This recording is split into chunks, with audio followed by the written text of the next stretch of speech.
Hello everyone, welcome back to our channel Aarti से Aarti vlog में आप लोगों का खूब सारा स्वागत है। कैसे हैं आप लोग? आई होप आप लोग अच्छे होंगे। तो अभी घर का सारा काम जो है वो लगभग कंप्लीट हो चुका है। बीच बीच में ब्लॉगिंग के साथ साथ घर का सफाई भी करना पड़ता है ना गाइज। तो डेट जो है वो फिक्स हो चुका है, परसों का है पूजा का डेट। और बस इसी सप्ताह में मतलब राखी भी है, तो उसको भी ध्यान में देखते हुए वैसे हम लोग ने सोचा था कि सावन की पूर्णिमा के दिन ही पूजा रखेंगे, बट उस दिन क्या होता है कि ननद जी लोग भी मतलब आ जाते हैं, फिर मुझे भी मतलब राखी, हर किसी को राखी बांधना होता है अपने भाई को, तो थोड़ा सा प्रॉब्लम होता उस दिन पूजा पाठ में। लेकिन अभी परसों पूजा हमने रखा है, उसके एक दिन बीच करने के नेक्स्ट डे ही राखी आ जाती है, तो थोड़ा सा एकदम भागम भाग सा अभी रहेगा। घर एकदम पूरा क्लीन हो चुका है, दूर से दिखाना बस अभी कुछ सेटिंग नहीं हुआ। एकदम देख सकते हैं घर मेरा कितना चमक रहा है। यहाँ का बेडशीट इस रूम में तो भैया भाभी रहते हैं, भैया बहुत कम ही आता है, भाभी तो परमानेंट है अभी यहीं पे। तो यहाँ पे भाभी आज अपना बेडशीट वगैरह सब निकाल दी, मैंने वॉशिंग मशीन में डाल दिया। ऊपर का छत वाला एरिया जो है वो मतलब इधर का जो छत है उधर आंटी जी आज थोड़ा बहुत क्लीनिंग करेंगी, और सामने जो मैंने कुछ अरेंज किया है तो वो मैं आप लोग को दिखाऊंगी अभी थोड़ी देर में ऊपर जाऊंगी तो। और इस बार राखी में मतलब मायके जाऊँ ना जाऊँ बहुत कन्फ्यूज़न है गाइस, क्योंकि भाभी तो यहीं पे आ चुके हैं, तो इसके वजह से भी थोड़ा सा कन्फ्यूज़न हो रहा है। भाभी बोल रही कि आप सुबह मतलब अर्ली मॉर्निंग ही निकल जाइएगा मायके, और जाके जो वो ठेक है वो मिटा लीजिएगा, ताकि आप कभी भी मायके जा सकती हैं। और भाभी को भी मायके जाना रहता है, तो अगर मैं अर्ली मॉर्निंग चल गई तो फिर भाभी को यहाँ से लेके मुझे वहाँ जाना पड़ेगा, तब मैं भैया भाभी को राखी बांधूंगी। और यहाँ से अगर बांध के जाऊँगी तो फिर मैं मायके नहीं जा पाऊँगी।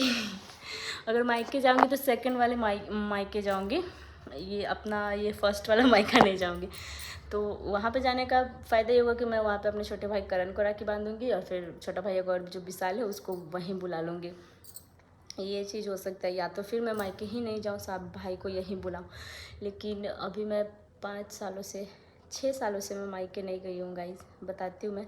लास्ट 2019 में मैं मायके गई थी, मतलब गई थी क्या वहाँ पे 2019 में मेरी फ़र्स्ट डिलीवरी हुई थी, और मैं वहीं पे थी। जुलाई में मेरी डिलीवरी हुई थी और अगस्त में राखी था, तो मैं वहीं पे थी। बस उसके बाद 2020 में फिर मेरी सेकेंड डिलीवरी हुई थी, तो ससुराल में थी तो नहीं जा पाई थी। तो उस टाइम मेरा 2 भाई आया था, बड़े भाई को मैं राखी नहीं बांधी थी क्योंकि भैया चला गया था ससुराल, और दोनों छोटा भाई जो था वो आया था, क्योंकि उस टाइम मेरा 8 मंथ चल रहा था प्रेगनेंसी का। जुलाई के लास्ट में ही था उस बार राखी वगैरह शायद, और 15 अगस्त को मेरी डिलीवरी हुई थी, तो मैं नहीं मतलब मायके नहीं गई थी। तो लास्ट 2019 में ही मैं मायके गई, और 2020 तक मतलब 2020 में राखी बांधी। उसके बाद 21 से तो मैं 20 से ही मैं मतलब मायके नहीं गई हूँ। 21 में सोचा जाने का, तो 21 में तो मैंने किसी को राखी नहीं बांधा, किसी को नहीं, कोई भी भाई को नहीं, ना बड़े भाई को, ना छोटे भाई को, ना सेकेंड मायका वाले भाई को। क्योंकि एक भाई जब गया था घर छोड़ के तो अच्छा नहीं लग रहा था, उस साल तो और भी ज़्यादा मतलब हो रहा था, क्योंकि 2 ही 3 महीने हुए थे उसको घर छोड़ के गए हुए, तो बहुत अजीब सा फीलिंग लग रहा था। और अभी तक मैं मायके नहीं गई हूँ राखी पे, अभी तक सब लोग यहीं पे आते गए हैं राखी पे, पता नहीं ऐसा लगता है ना। लेकिन मैं फिर भी गाइस मैं एक बात बताती हूँ, अभी भी मैं राखी उसके लिए ख़रीद के रख दी। मैं जब भी ख़रीदती हूँ ना सबके लिए, तो उसके लिए भी ख़रीद के रखती हूँ। मुझे लगता है कि मैं क्यों मतलब राखी नहीं खरीदूँ। ज़्यादा कुछ बोलूँगी तो थोड़ा इमोशनल हो जाऊँगी, फिर कोई देख लेगा, क्योंकि मैं यहाँ पे आई हूँ ब्लॉग शूट करने के लिए। बट कोई नहीं, देखते हैं इस बार जा पाते हैं कि नहीं, क्योंकि राखी एक ऐसा दिन है ना कि ससुराल में आपका भाई आ जाए ना कितना भी, लेकिन वो वाली फीलिंग नहीं आती। लेकिन आप मायके में अगर आप रक्षाबंधन सेलिब्रेट कर रहे हो तो उसकी एक अलग ही खुशी होती है, तो वो चीज़ बार बार मुझे खलती है। हालांकि मन करता है कभी कभी जाने का, लेकिन जाते हैं तो सब चीज़ याद आने लगता है, एकदम से दिमाग में घूमने लगता है यार। तो राखी तो मेरी बढ़ी है, घटी नहीं है कभी। राखी ऑलरेडी मेरा बढ़ा ही, एक करण को बांधने लगी, वो बढ़ा, एक भाभी का एक्स्ट्रा हो गया तो वो बढ़ा, लेकिन फिर भी मैं अपने भाई का वो राखी में लेके रखती हूँ। तो आप लोग बताइएगा कि इस बार मैं जाऊँ या नहीं जाऊँ, क्योंकि इस बार मेरे बेटे और मेरी बेटी का भी पहला राखी है। बेटे का तो सेकंड राखी है, लेकिन उसकी बहन के साथ यानी कि मेरी बेटी के साथ पहला राखी होगा, तो मैं सोच रही हूँ कि उन लोग के लिए भी कुछ स्पेशल करूँ। मेरा तो चलो थोड़ा बहुत दिल में थोड़ा सा दुख रह ही जाता है, लेकिन फिर भी सामने जो है उसको क्या करना चाहिए, कदर करना चाहिए। बाकी और भी मेरे भाई हैं, तो उनको ही मैं बांधूंगी। हाँ बस फर्स्ट टाइम नहीं उस साल मैं बांध पाई, अच्छा नहीं था। उसके बाद ये लोग खुद ही आते हैं राखी बंधवाने, मेरे भैया, मेरा छोटा भाई, सब लोग आते हैं, क्योंकि सबको पता है कि मैं किस रीजन से नहीं जाती हूँ। तो अब भाभी बोल रही है कि अब आपको जाना चाहिए, धीरे धीरे सब कुछ भूल के आगे बढ़ना चाहिए।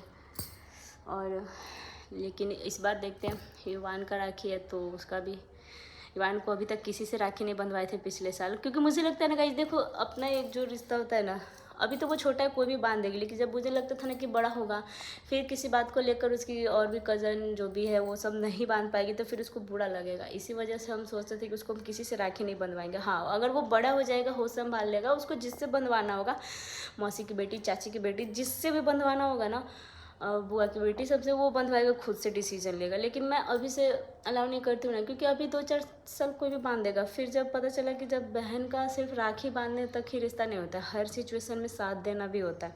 ये नहीं कि आप राखी बांध देने से आप बहन का फ़र्ज़ निभा लोगे और जब ज़रूरत पड़े तो भाई अपना पराया देख लोगे। लेकिन मैं ऐसा नहीं करती हूँ। मैं अगर सेकंड मायका मानती हूँ ना, तो हर सुख दुख में वहाँ जाती हूँ, सबसे पहले जाती हूँ। ऐसा नहीं है कि उसको अलग रखती हूँ, सबसे पहले मैं वहीं से भाई को फ़ोन करके बुलाती हूँ। ऐसा नहीं कि पहले मैं ये घर कॉल करती हूँ पहले और बाद में वो घर करती हूँ। तो वही मुझे लगता है कि चलो भाई, जब आप मान रहे हो उस रिश्ते को तो उसका कदर भी किया करो थोड़ा। ये नहीं है कि राखी बांध दिया, गिफ्ट लिया और बस भाई बहन का रिश्ता यहीं तक, वहाँ तक हम नहीं रखते। इसलिए हम अपने बेटे को राखी नहीं बंधवाएं किसी और से।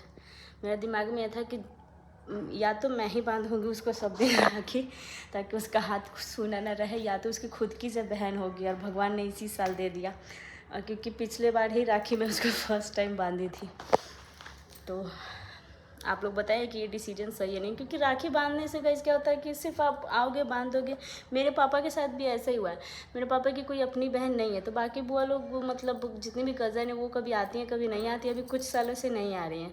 मेरे पापा का भी हाथ ऐसे सूना रहता है तो हमको देख के अच्छा नहीं लगता है कि यार 2-4 साल फिर बांध के इमोशन जगा के फिर ये क्या फ़ायदा है। मतलब आओ तो नहीं आओ, अगर आओ तो फिर, लेकिन फिर जब टाइम आता है ना तो सब अपना भाई अपनी ही बहन देखती है।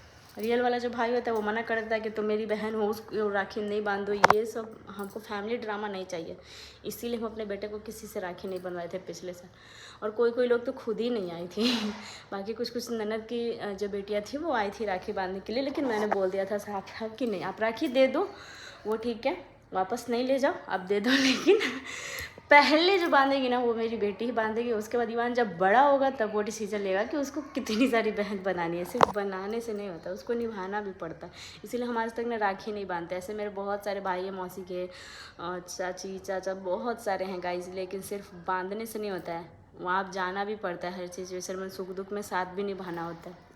इसलिए आज तक हम सिर्फ अपने ही भाई को बांधे हैं, जबकि पास में ही सब लोग रहते थे। करण को शादी के पहले ही एक बार बांधे थे, फिर आना जाना बहुत ज़्यादा बढ़ गया, रिश्ता अच्छे से एकदम निभाने लगे, हर चीज़ में एकदम बेटी जैसा मुझे प्यार मिला, बहन जैसा वो भी मानता है, दीदी हर चीज़ में पूछना, हर चीज़ में बुलाना, उतना मान सम्मान मिलता है। और फिर मैं भी अपने तरफ से कोशिश करती हूँ कि वो रिश्ता मैं निभा पाऊँ, एक बहन का एक बेटी का उस घर में, तभी मैं राखी बांधती हूँ और यहाँ पर बुलाती हूँ। तो चलिए अभी आप लोग को ना दिखाते हैं छत पे क्या क्या काम किए हैं। यहाँ तो अब ट्रेडमिल हो गया, अब वहाँ पे स्टूडियो टेबल नहीं है। गाइस मेरे दिमाग में ना रात में ना इतने सारे दिमाग में स्क्रिप्ट आते हैं ना, दिमाग में इस चीज़ पे वीडियो बनाऊंगी, इस टॉपिक पे, सुबह होते के साथ ही भूल जाती हूँ।